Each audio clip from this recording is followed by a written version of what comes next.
Siapa sih Syekh Mursyid itu? Seorang mursyid itu apa syaratnya? Saya ambil dari kitab yang lain. Masih bahasa Arab semua ya. Mau dihatamkan gak semua kira-kira? Ini kan kalau ngaji satu kitab saja segini tebalnya, berapa lama coba? Jadi harusnya kita bersyukur ketika Allah datangkan ulama di tengah-tengah kita. Kita mudah untuk mendapatkan ulama tersebut yang dia memahami uslubul ilm, ya, pokok-pokok ilmu, kemudian juga setiap detailnya ilmu, tafsiliyahnya mengerti. Kita harusnya bersyukur kepada Allah. Patut kita syukuri karena Allah telah mengirimkannya dengan mudah kepada kita. Yang harusnya kita mempelajari satu kitab saja, entah berapa lama. Dulu kita kasih patuh saja aja 2 tahun ya, beres. Malam merbok tuh. Nah, kita dengan mudah resume itu kita bisa dapatkan. Contoh sekarang dari kitab ini. Apa syaratnya seseorang itu menjadi syekh? Wa qad wada'al ulama'u syurutan lil muridi kama wada'u syurutan lil mujtahidi fi majal al fiqh. Fi bayan syurutil muridi li Syekh Yusuf Hadar Muhammad alladhi awrada fiha arba'atu syurut asasiyatan lil muridi lil mursyidi alladhi awrada fiha arba'ata syurutin asasiyatin lil mursyidi wa hiya kattali. Syarat seseorang itu menjadi mursyid sebagaimana Syekh Yusuf Hadar Muhammad, beliau telah merumuskan beberapa ketetapan para ulama, ijtima atau ijma'nya para ulama tentang syarat seseorang menjadi mursyid. Yang pertama, ayyakuna aliman bil furudil ainiyati. Dia harus mengerti tentang bab fardu ain, tentang segala sesuatu yang menjadi kefarduan bagi seorang muslim. Yang pertama, berarti kan harus mengerti tentang ilmu, tentang fikih, tentang syariat. Yang kedua, ayyakuna arifan billahi ta'ala. Mursyid itu adalah orang yang ma'rifat kepada Allah Ta'ala. Yang ketiga, syarat mursyid ayyakuna khabiran bituruqi tazkiyatin nufusi wa wasaili tarbiyatiha. Dia telah mendapatkan khabar, riwayat, pelajaran, maksudnya begitu ya. Khabiron itu dia telah mendapatkan, telah lulus, mendapatkan pendidikan dari gurunya, dari mursyid sebelumnya tentang jalan-jalan, kalau bahasa Arabnya turuk, tapi bahasa Arab ojo nganggo bahasa Jawa.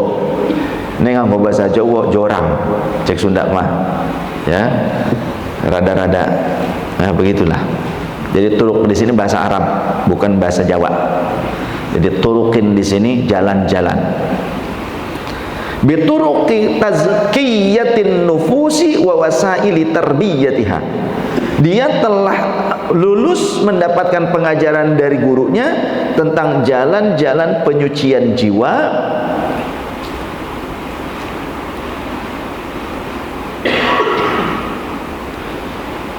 dan wasilah atau perantara tarbiyah. Tarbiyah itu pendidikan ruhani. Tarbiyah itu bimbingan ruhani.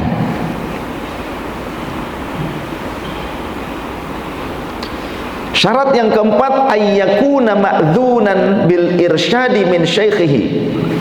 Dan ini yang paling utama sebetulnya. Ia harus mendapatkan izin kemursyidan atau khalifatul mursyid, izin kemursyidan, izin memberikan irsyadah. Bil irsyad itu izin memberikan irsyadat. Irsyadat itu adalah bimbingan ruhani. Min syaikhihi, dari gurunya. Nah di sini dalam syarahnya, wa huwa akhdhul idzni bil irsyadi min syaikhihi, itu bukan meminta izin, meminta diangkat jadi mursyid, bukan. Jadi seseorang itu diberikan izin itu bukan karena dia minta dijadikan mursyid, bukan, tapi justru diberi otoritas penuh. Jadi izin kemursyidan ini menurut Syekh Rahimuddin dan para ulama ahlu thariqah seperti Romo Yai Ahmad Halwani, Rais Ali Jatman saat ini, kemudian juga Syekh Dr. Fadlan Musyaffa Al-Azhari, beliau adalah alumni Al-Azhar juga, kemudian Sayyid Syekh Dr. Rahimuddin Nawawi Al-Bantani Al-Azhari juga sama.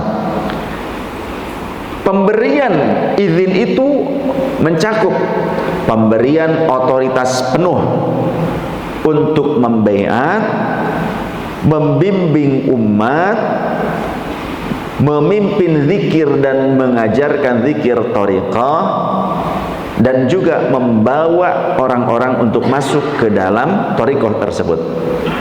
Jadi otoritasnya penuh. Nah ini berarti otoritas kemursyidan menurut Romo Yai Ahmad Halwani, Syekh Ahmad Halwani hafizahullah ta'ala, dan menurut Syekh Dr. Fadlan Musyaffa hafizahullah ta'ala, kemudian juga menurut Syekh Dr. Sayyid Rahimuddin Nawawi Al-Azhari Al-Bantani hafizahullah ta'ala.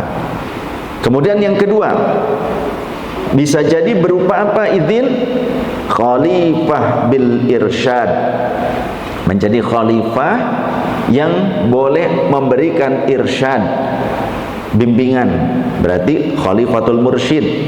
Sebagaimana Romo Yai Ahmad Halwani meminta ridho saya waktu itu, kula nyuwun datang panjenengan, nyuwun ridhonipun panjenengan, saya minta panjenengan untuk bisa saya angkat menjadi khalifah mursyid, kata beliau. Jadi khalifah bil irsyad itu khalifatul mursyid, ya mursyid maksudnya. Menjadi mursyid, bahasa kalau di dalam thariqah Qadiriyah Naqsabandiyah khalifah mursyid. Jadi beliau sendiri yang justru meminta. Ya, karena saya murid sama inawa ato'ana, tapi saya bilang saya murid saya Romo Yai. Tapi kata beliau, dah panjenengan sudah selayaknya. Akhirnya di baiat khusus, sebelumnya juga baiat thariqah, tapi kemudian baiat kemursyidan. Bukan saya yang minta, Romo tolong angkat saya jadi mursyid, enggak ya. Atau gimana caranya nyogok gitu, enggak ada sogok menyogok, enggak boleh. Karena harus ada petunjuk dari Allah, dari Rasulullah, dan dari para mursyid sebelumnya. Kalau enggak ada petunjuk enggak boleh, enggak bisa. Kemudian fa inna hadza la ya'ti min tilqa'i nafsihi, dan pemberian izin dari mursyid sebelumnya itu harus dalam keadaan hidup. Gak boleh begini, saya sekarang jadi mursyid, kenapa? Tadi malam mimpi mursyid saya mengangkat saya jadi mursyid. Mursyid setan itu namanya. Gak bisa.